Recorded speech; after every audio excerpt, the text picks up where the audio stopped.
down. I'm not afraid, I'm not afraid. The healing rain's falling down. It's falling down. I'm not afraid. I'm not afraid. The healing rain is falling down. Healing rain is falling down. I'm not afraid. I'm not afraid.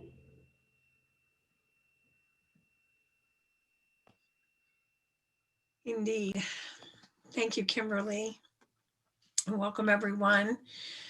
We want to welcome you to worship this morning at Palomar Unitarian Universalist Fellowship.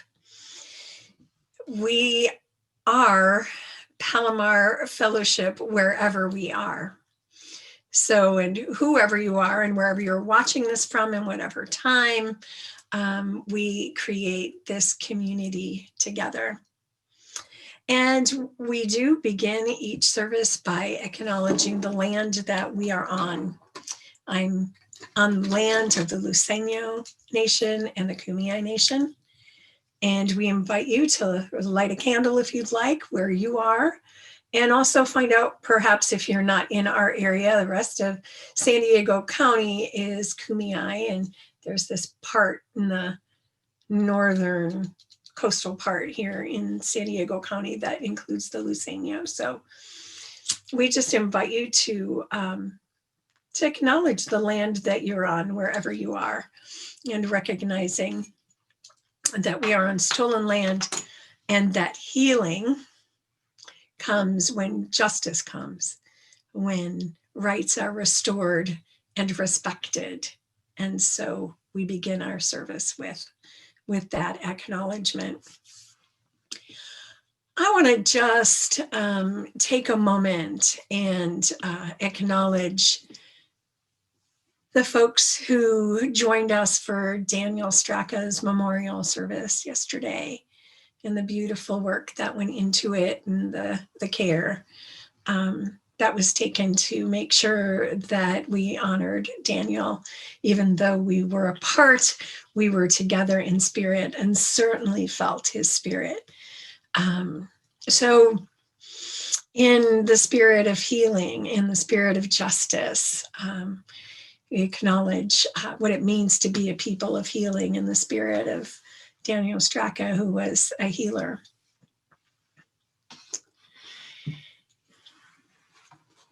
We invite the bell 3 times. Once for those who have gone before, once for those who are with us now, and once for those who will follow.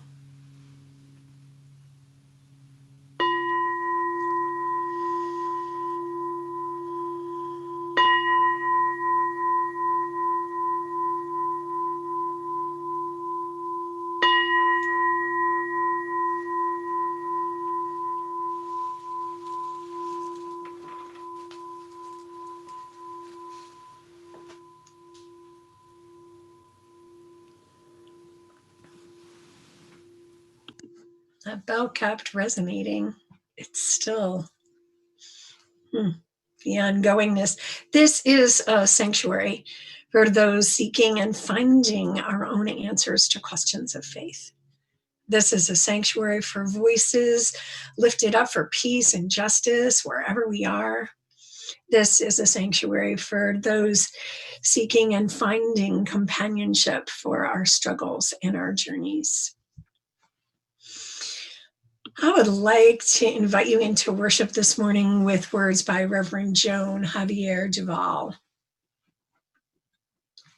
Here. Here is where you can lay it down. Lay down all that you've carried, the weight of the world that has rounded your back, leaving you aching and exhausted. Here. Here is where healing begins, where burdens are set down alongside one another's. Their magnitude then does not seem so great. Here Here is where the doors of our hearts are thrown open, and the light can lift away the shadows, and what was hidden can now be seen. Here. Here is where you can rest, where nothing is expected, but that you bring all of who you are into the presence of this holy and of this loving community. Come, come, whoever you are, let us worship. We are going to sing Come, Come, Whoever You Are. And the lyrics are already in the chat. Thank you, Susan. We're going to sing it through 3 times, and the second time through, I'm going to sing something different, and you're going to hold your part. So sing out loud, sing strong, and just keep on going, and I'll come back and join you. I know, Leanne's excited, and I will join you the 3rd time through, right? Okay. Together. Come, come, whoever you are, wanderer, worshiper, lover of leaving, ours is no caravan of despair. Come yet again, come. You sing. Come, come, though you've broken your vows 1,000 times, lover of, though you've broken your vows 1,000 times, come yet again, come. One more time. Come, come, whoever you are, wanderer, worshiper, lover of leaving, ours is no caravan of despair. Come yet again, come. We invite you to have your chalice handy and light it along with us as we light our chalices this morning. Our words are from Sarah Eileen Lawal, White UU minister. Out of the flames of fear, we rise with courage of our deepest convictions to stand for justice, inclusion, and peace. Out of the flames of scrutiny, we rise to proclaim our faith with hope to heal a fractured and hurting world. Out of the flames of doubt, we rise to embrace the mystery, wonder, and awe of all there is and all there is yet to be. Out of the flames of hate, we rise with the force of love, love that celebrates our shared humanity.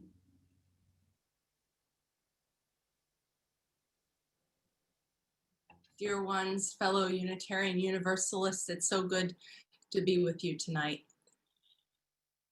I am excited to share with you a story, and it's one of my favorites. You may have, if you've known me a long time, you may have heard me share it before. It's an old Jewish folk tale from the 1700s told by Jacob Ben Wolfkrantz. And I've heard the story told different ways, so this is the way I know it best. Like a lot of stories, they sometimes change in the telling and passing on. The story begins in a town with the townspeople. And these townspeople have a prized possession in their town. It is a beautiful, stunning, perfect diamond. And the townspeople are so proud of this treasure that they keep it on display. They keep the diamond on display at the center of town so that everyone can enjoy it. And people often come from far and wide to enjoy and look upon this amazing jewel. But one day, the townspeople wake up, and when the earliest risers go to the center of town, they're shocked and unsettled to discover that their diamond has a deep crack running along its length. They have no idea how the diamond cracked. They are heartbroken and shocked. The townspeople gather around They look for jewelers in the town. They search out craftspeople from all around, stonecutters, anyone, to see if someone might be able to fix their beautiful diamond. But everyone who comes and inspects it says that the crack is too deep, that it is too broken, and that to even try to fix it would risk it breaking into multiple pieces. But then one day, a stranger comes to their town. And the stranger walks into the center of town and is looking at the diamond. And they say, I can fix this. And the townspeople hear this and begin to gather. And the stranger says, I am a stonecutter and I know how to fix this diamond. I'll have to take it with me back to my shop. It'll probably take me 2 weeks to fix it, but I promise I will return with it. Well, the townspeople are wary. After all, this is a stranger. But their hope, their desire to have their prized possession back, fixed, outweighs their fear.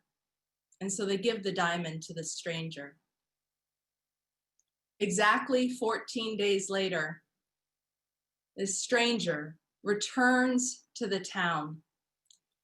And they come to the center of town and they're carrying the bag that they took the diamond with them. And they open it up and they pull out the diamond and they give it to one of the elders in the town. And the elder looks upon the diamond and is amazed. The stonecutter had not polished the crack away. Rather, they had carved a beautiful rose into the face of the diamond, using the crack as part of the rose's stem. The elder holds up the diamond to the townspeople. And he says to the stonecutter, you have taken something that was cracked and broken and made it even more beautiful than it was before. And they pass the diamond around throughout the members of the town, all moved by the beauty of the rose and the diamond. I love this story because it reminds us that brokenness is not the end of the story. And in fact, we know that the diamond was never perfect, maybe in the eyes of the town people, but we know it was never perfect. But the brokenness is not the end of the story. And the gift that the stranger brings to the townspeople is the ability to see the possibility of the rose in the brokenness. So easy to always see what is broken, what is lost, and to focus there, to focus our attention there. It's even possible to be so consumed with that brokenness that we give up any sense of what can be, of what's possible.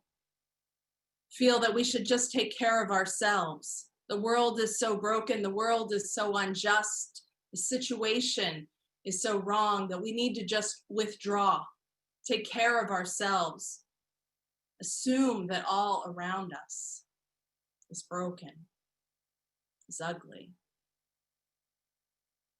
Of what this stranger sees, and I believe that what a practice of our faith as Unitarian Universalists is about always being rooted in the beauty that is present in life, that is present in each and every one of us. To see the rose that is possible and to always be rooted in working to bring that beauty forward. To keep our attention and our awareness open to the beauty, to the joy, to the love of life, to the compassion and goodness that is possible in ourselves. and to till that soil, to do that work, to bring forth the joy, to bring forth the rose from the brokenness.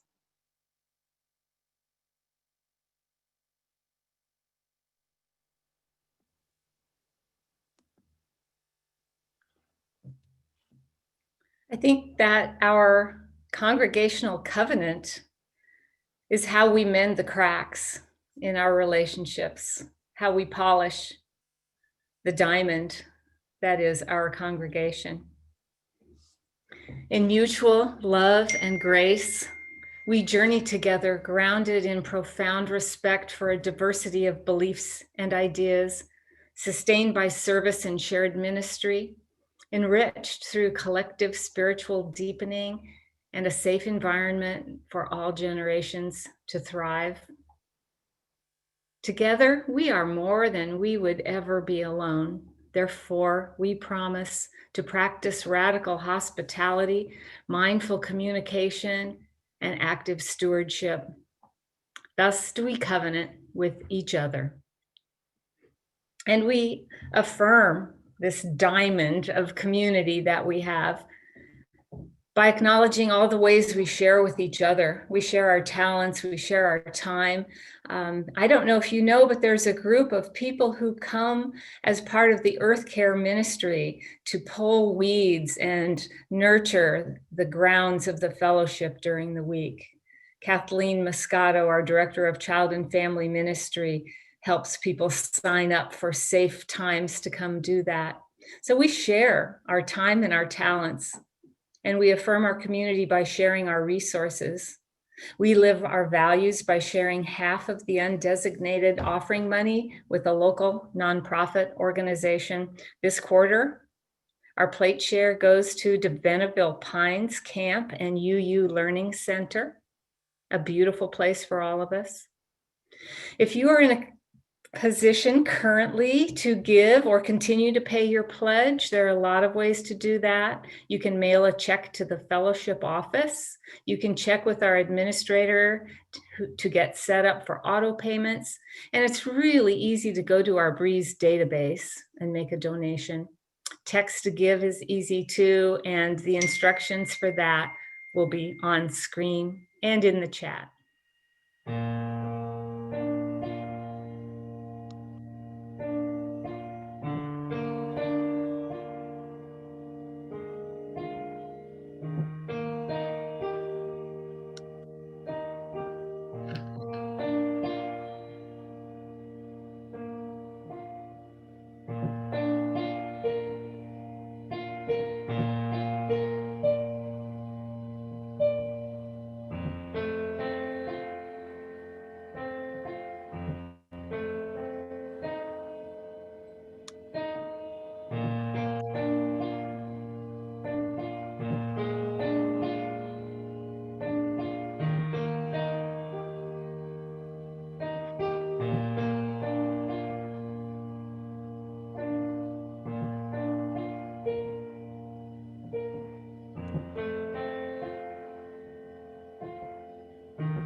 Comfort me, comfort me, comfort me, oh my soul. Comfort me, comfort me, comfort me, oh my soul.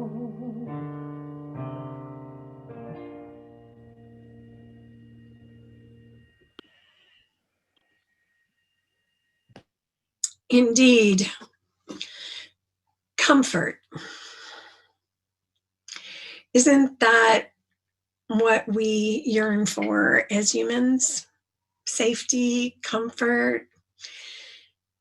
May we offer that to one another and find it for ourselves. Beloveds, I invite you to breathe with me.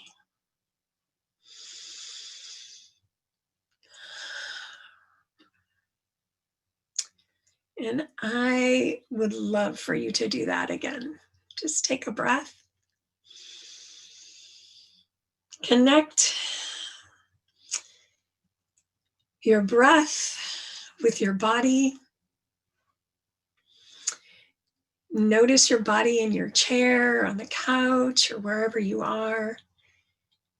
Just let your breath bring you into a place of groundedness, if that's available to you. Think about what it is that needs comfort in your life, or think about where you might offer comfort.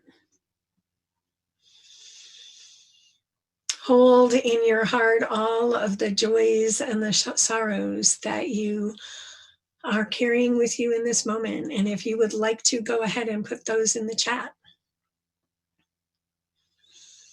As we have a time of spoken meditation and a time to affirm that although distance separates us, we are held in the comfort of community. Spirit of life, Spirit of love, Holy One who cannot be contained by place, but moves in and through and around us, we pause in this moment. We pause knowing that you are as close as our breath. You are our breath, breath of life. We cherish this day and beloved ones. We mourn those we've lost. We long for closeness, and we find that in surprising ways. We notice that all around us, there is the beauty amidst brokenness. As we acknowledge the joys and sorrows, the loss of being able to be with family in person, someone's grateful for their snake and gymnastics and family and Joe Biden. There's a joy in Sunday walks with family and friends before service. There's sorrow and anxiety about COVID spreading. Patty's mom turns 83 and will need to be alone during COVID. May she experience comfort and love. Feeling like the broken stone, waiting for the stranger to bring out the rose within. The broken stone cannot fix its own crack, and that is what we see and do for one another.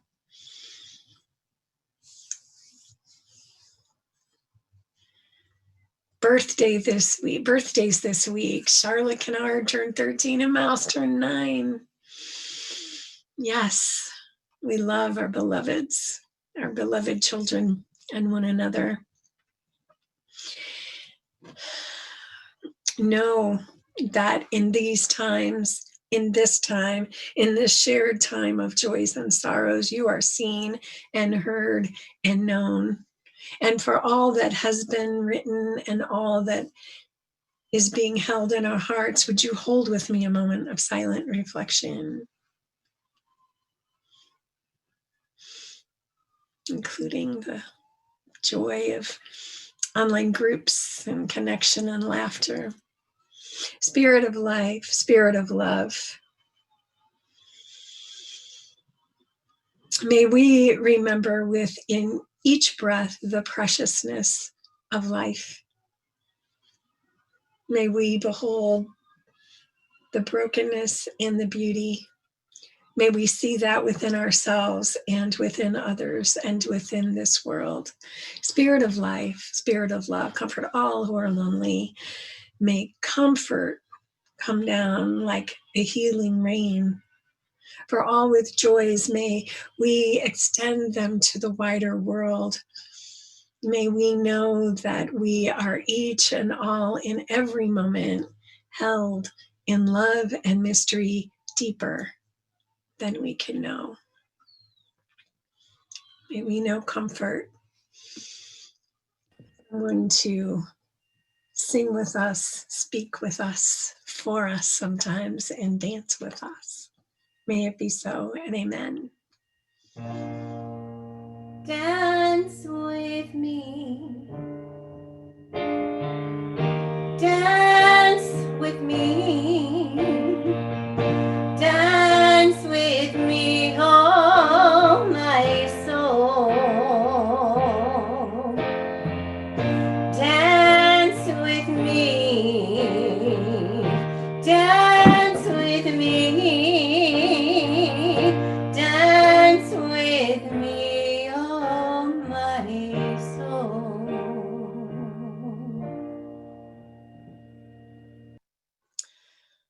I have to say, I caught in just the nick of time that I was still unmuted when Kimberly started to sing, and I just about started to sing with her. It's a different feeling than when the sound people leave my mic on in person. Thank you for bringing that beautiful healing. And thank you, Leanne. Healing. Healing is on the lips of so many people and on the hearts of all of us. How will we heal? And there's so much to heal. Bodies from the pandemic, hearts from loss, a society from the ravages of the past, a divided country. We hear a lot about unity and moving forward and overcoming differences. And as much as I too do long for that, I am reluctant to rush to cover up this cracked vessel, this diamond that is possibility and not perfection. Our theme this month is, what does it mean to be a people of healing? And we know that there are so many types of healing, healing ourselves, healing our world. And before healing, there needs to be a diagnosis. My thanks to Michael Muffson for walking me through some of this as we thought about this service. Before there can be cure, there needs to be a diagnosis and getting to the source. We look at the crack, at what needs to be uncovered, and get to the root. Dr. Yolanda Pierce is Associate Professor of African American Religion and Literature at Princeton Theological Seminary. She wrote about this a while back, and I shared it a little while ago. This is what she says about healing. Let us not rush to the language of healing before understanding the fullness of the injury and the depth of the wound. Let us not rush to offer a Band-Aid when the gaping wound requires surgery and complete reconstruction. Let us not offer false equivalencies, thereby diminishing the particular pain felt in a particular circumstance, in a particular historical moment. Let us not speak of reconciliation without speaking of reparations and restoration, or how we can repair the breach and how we can restore the loss. Let us not rush past the loss of this mother's child, this father's child, someone's beloved son. Let us not value property over people. Let us not protect material objects while human lives hang in the balance. Let us not value a false peace over a righteous justice. Let us not be afraid. Let us not be afraid, she says, to sit with the ugliness the messiness and the pain that is life in community together. Let us not be afraid to sit with the ugliness, the messiness, and the pain that is life in community together. Let us not offer cliches to the grieving, to those hearts being torn asunder. Dr. Pierce is reminding us of the diagnosis before we rush to the cure or to putting Band-Aids on symptoms. We have to see it for what it is. We have to be able to hold it and look at it and not wish it away or minimize it or think that it can be cured simply because we see it and see it for a moment, or that we can turn from it and it will be gone. Beloveds, we've done that for too many centuries in this country. We see the symptoms and we need to go to the source. Can our diamond be made perfect? No. As Reverend Susan Frederick Gray reminded us in the story, the diamond was never perfect. We want perfection, or at least the appearance of it sometimes. There were fissures and cracks in the facets. Or to mix the metaphors, the Soul Matters image for this theme is a Band-Aid across a crack, a fissure in cement. And as Dr. Pierce reminds us, we can't put a Band-Aid on that. A Band-Aid isn't going to cover it or make it better or allow it to heal. Now, y'all, sometimes we need to stop the bleeding, right? And we have been doing a lot of stopping the bleeding lately. Not just the past 4 years, right? But for decades. Let's just try and stop the bleeding. Let's just try and tweak something here, tweak something there. We need to get to that root,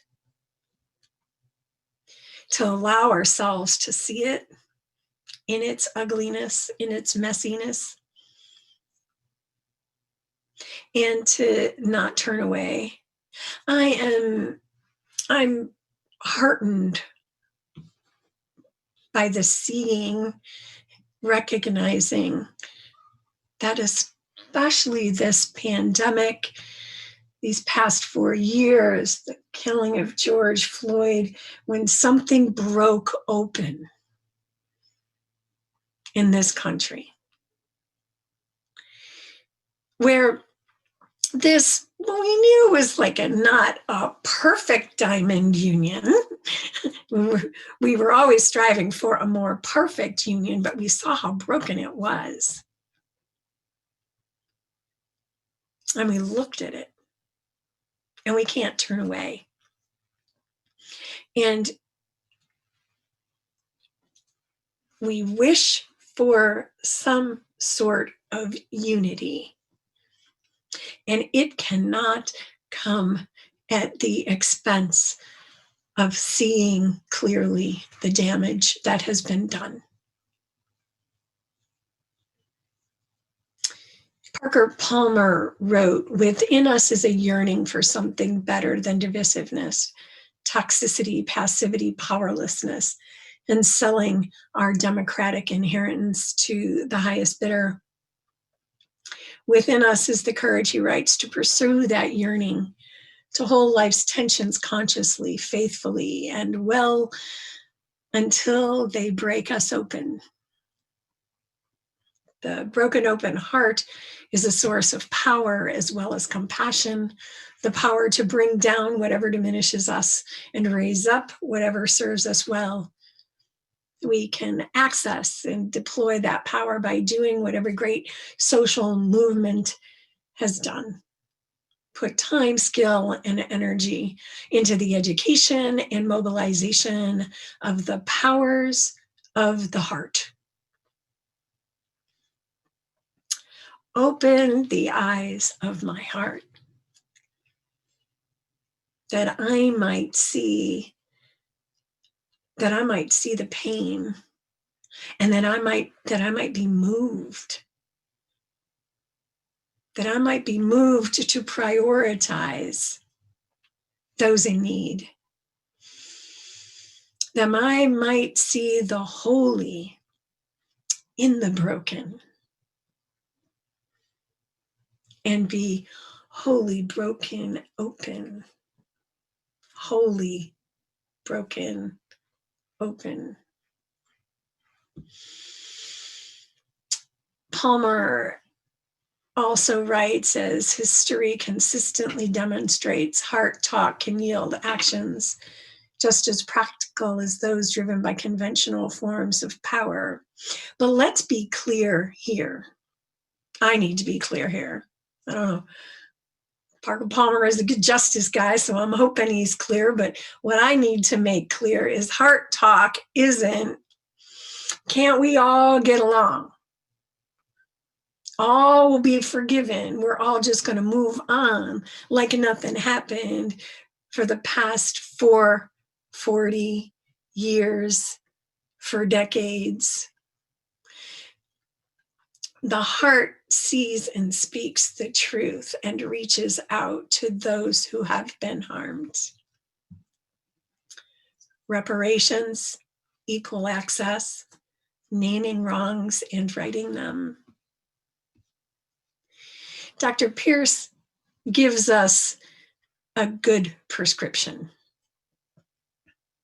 Let us mourn Black and brown men and women, those killed extrajudiciously every 28 hours. Let us lament the loss of a teenager dead at the hands of a police officer who described him as a demon. Let us weep at a criminal justice system which is neither blind nor just. Let us call for the mourning men and the wailing women, those willing to rend our garments of privilege. She says there, I say my garments of privilege, and ease, and sit in the ashes of this nation's original sin. Let us not be silent when we don't know what to say. Let us be silent when we don't know what to say. It's way different. Let us be silent when we don't know what to say. Let us be humble and listen to the pain and rage and grief pouring from the lips of our neighbors and friends. Let us decrease so that our siblings who live on the underside of history may increase. Let us pray with our eyes open and our feet firmly planted on the ground. Let us listen to the shattering glass and let us smell the purifying fires, for it is the language of the unheard. I know we like to move on. We don't move on until we recognize what has happened. In other words, no Band-Aids. We allow our hearts to break open, and in doing so, we hold the world. And our Unitarian Universalist faith, aspirational and practical, challenging and in need of challenge, suggests a way.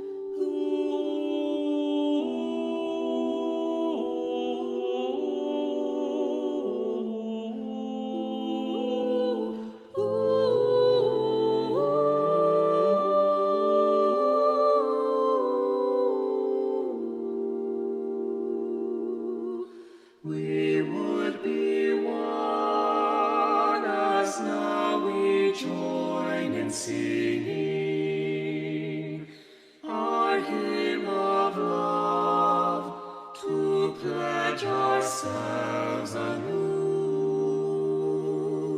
to that high cause of greater understanding of who we are and what in us is true.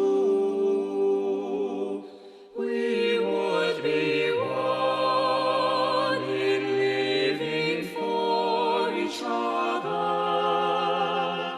to show to all a new community.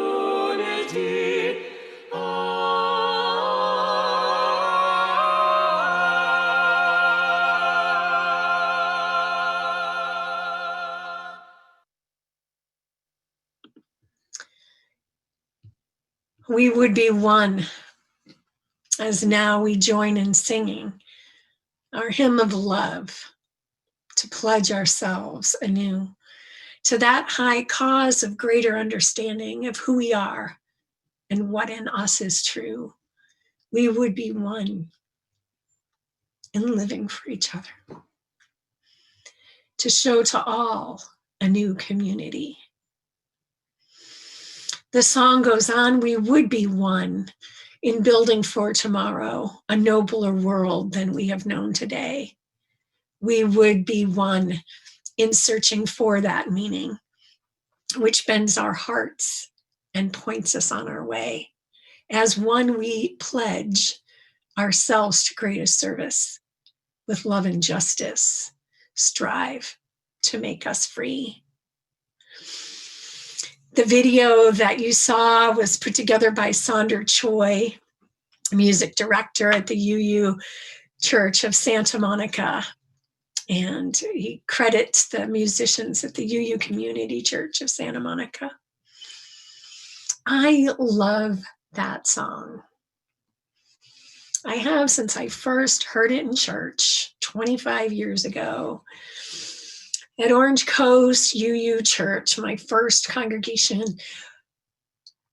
where we sat and stood and sang, and the words of this song just broke me open. What a deep aspiration. And colleague Kimberly Dumas wrote that this aspirational faith of ours, our Unitarian Universalism, has given us a beautiful song, one of the most beautiful ones we have, about love, she writes, but much more. It not only talks about joining together in love, but it gives us the next 10 words. We pledge ourselves to greatest service with love and justice.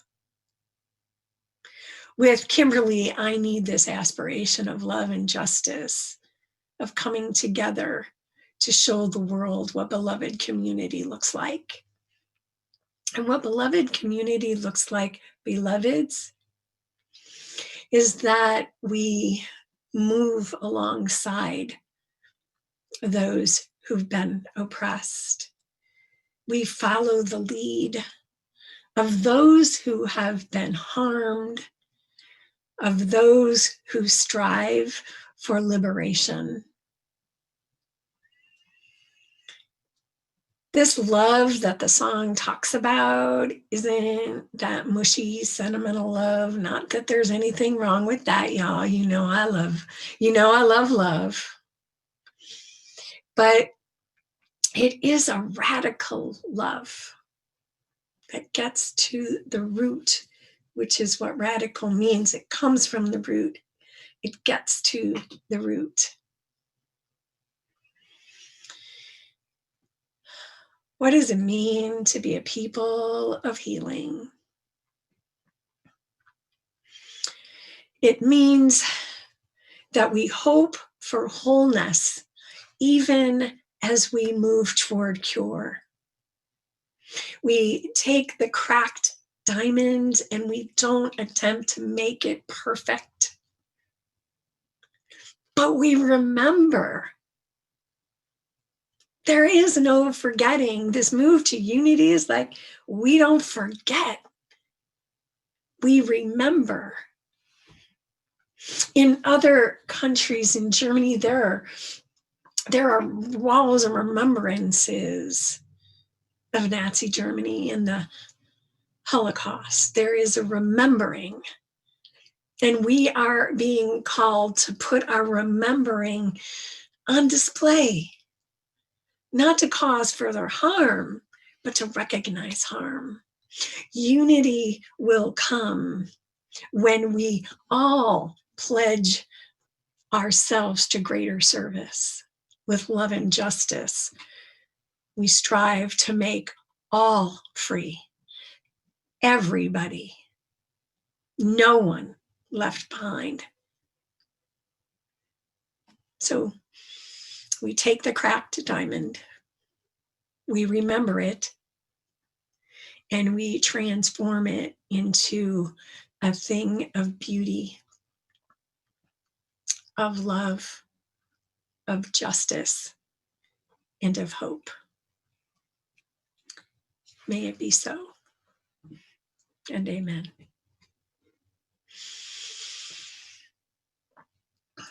Beloveds,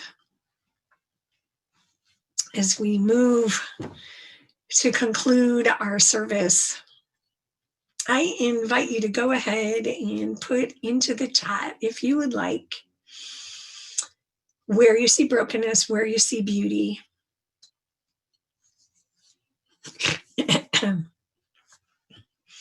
If you'd like to go ahead and do that.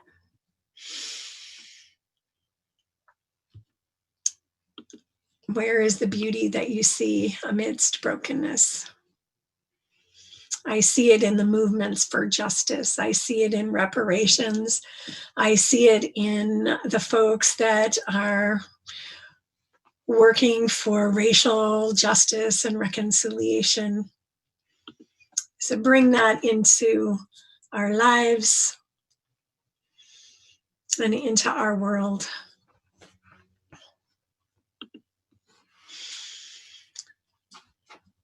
Brokenness in our community and beauty in our people. Yes, new opportunities for deeper connections.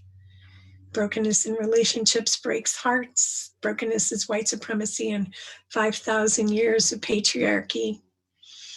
Beauty in the many who've woken to injustices.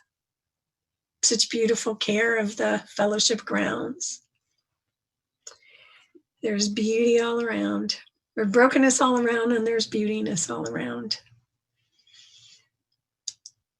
And those one-on-one conversations that invite ourselves to find a new way in our differences. Yes.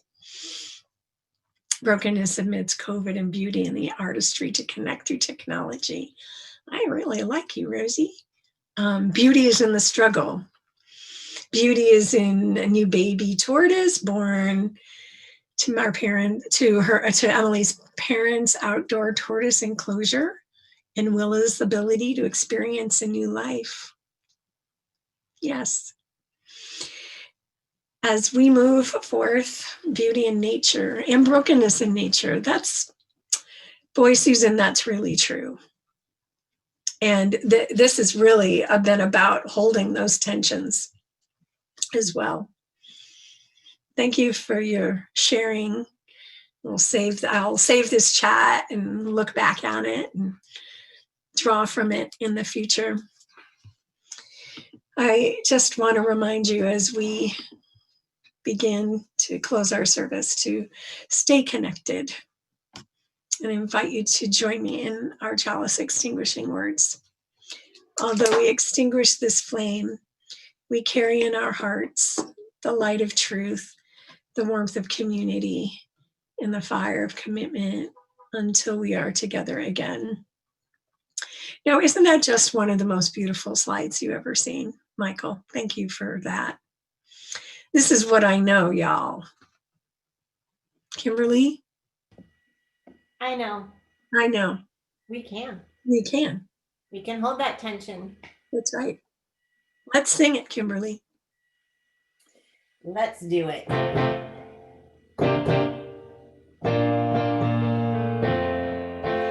Though days be dark with storms and burdens weigh my heart, though troubles wait at every turn, I know I can go on when sorrow heals my soul and burdens make me strong. The troubles wait at every turn, I know I can go on, my kindred in my heart, my sibling in my song. The troubles wait at every turn, I know I can go on, and though the journey is long, the destination is near. The troubles wait at every turn, I know I can go on.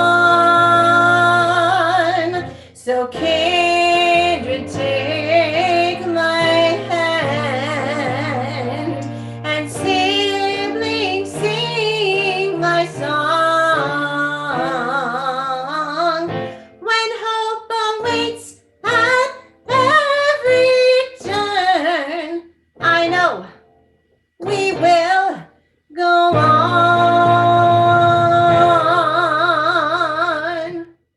Thank you so much, Kimberly, and all of you, all of our worship leaders, and all of you for joining us in the service today. Yeah.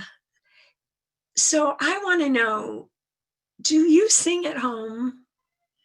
But just put that in the chat if you sing at home. Here's the thing about me not being outside, y'all, is I sing really loud in my house. So Brenda sings. So what we want you to do is try and stop. Good. Singing along. Singing along. I am so happy to hear that. Jen, the musical. All right, y'all. We are gonna take a break, right, Maritza? And just a reminder, as Maritza's going to tell us what to do next. No, you are not singing on the Together on the Lagoon. I wish I was with you guys. Oh. Yeah, Michael, like singing in the shower because no one can hear. Well, in my house, it's great. And I'm kind of off key in that song, especially. Okay, y'all. Maritza's going to tell us what to do next, but I'm going to remind you that it's kind of a big thing. Leanne likes hearing Michael muffled in the other room. I'm sorry, I can't get over this chat. Somebody make sure we say that. Board members are going to be available on the patio. We're going to do that in just a minute. And Eileen's putting that out there in the chat. So Maritza's going to tell you what to do, but especially those of you who are members, you're going to want to come back and join this breakout session. And anybody who's interested can do that too. And otherwise you'll be in other breakout rooms, right, Maritza? I'm going to stop talking now. Absolutely. Yes, thanks, Reverend Beth. Absolutely. We'll have breakout rooms for that particular meeting and for a general conversation. We're going to be ending this webinar in just a few moments. So join us for those conversations on that virtual patio. That link is going to be in our chat. And we'd like to thank you for being here in our Sunday service. Take a break. Come on back for some conversation. We'll be coming on back at about 11:10 in about 10 minutes. And please look for that that link in our Zoom chat. Maritza and Kimberly, before you play, I am excited that I'm going to be working with coming of age parents, so I won't be seeing you on the patio. I'm sorry, but I'll see you later. I love you. I'll be one of those parents. I'll see you there. So kindred